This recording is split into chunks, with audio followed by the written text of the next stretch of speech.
Hello everybody, I'm Aaron and thank you for purchasing your Xbox mechanical keyboard.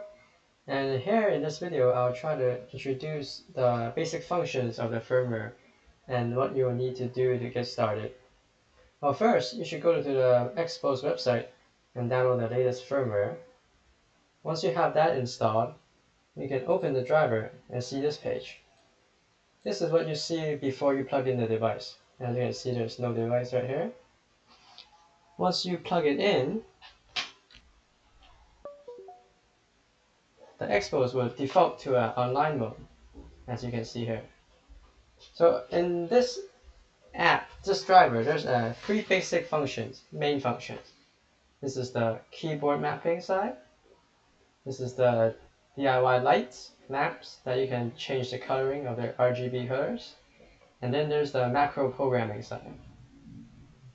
You can also check on the options and see if there's any software updates and restore factory defaults if that is necessary. Skins, you can also give it a change. Like a fiery skin right here. So let's go through the online mode and see what we have here. Basic idea is keyboards. We can click on an individual switch and reassign a function. Let's say we have the 1 key right here.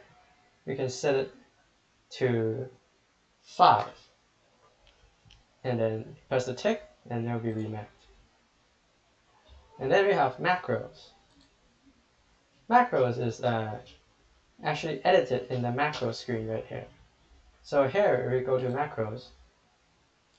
And let's say we want a new macro. We press the plus sign right here, macro 2, and we can record.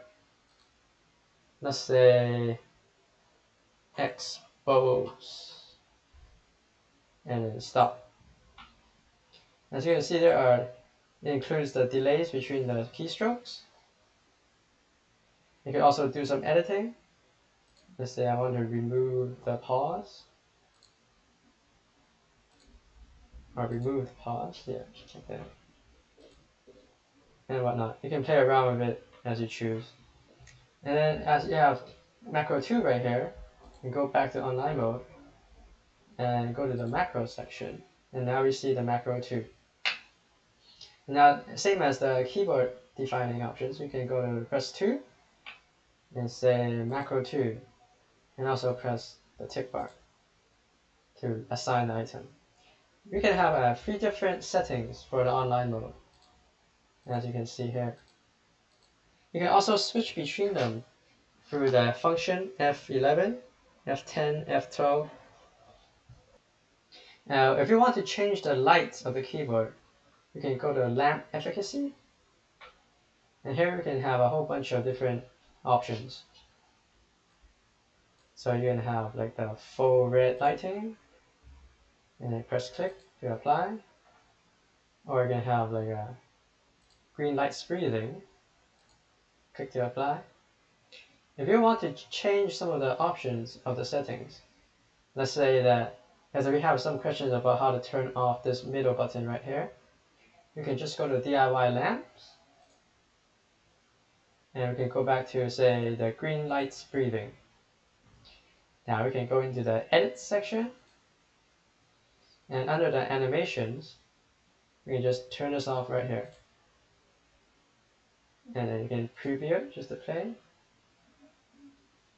And the button's off. Then you can just save it. And then when you go back to the keyboard, go back to the lamp efficacy, green lights breathing, and here you can see that the lights are already turned off in the middle. Just the middle. You also have options to have the lights react according to music, but that's probably an advanced function for a different day. Or you can go to the lights. This is the lights upon a button press mode.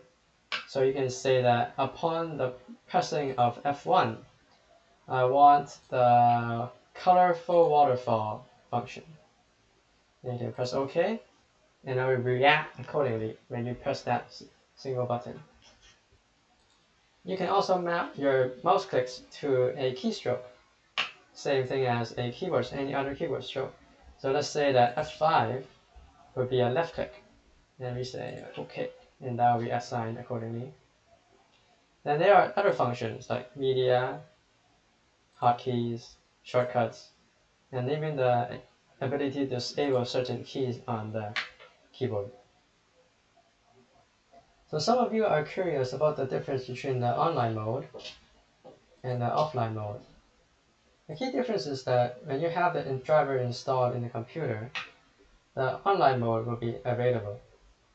If the driver is not installed in the computer, then the offline mode will become the default mode.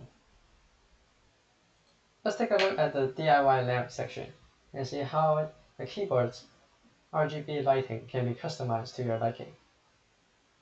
If we go to the DIY lamp section, you can choose one that you're interested in and make some modifications.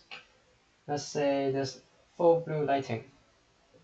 You can go in with edits and just turn off the different rows that we choose, or select individual keys as necessary. So let's say in this one I want to turn off the first row, and here you can see that the first row is already off. And we can also change the colors right here. So let's say I don't want blue, I want red, full red. And you can save it, play it. Now you can see that animation wise, the first row has been turned off and the color has been changed to red, even though it's still called full blue lighting. Well, I hope that helps answer some of your immediate questions about the driver for your Xpose keyboard. And if there's anything else you guys would need, you can just drop us a line and we'll get back to you as soon as possible. Thank you very much.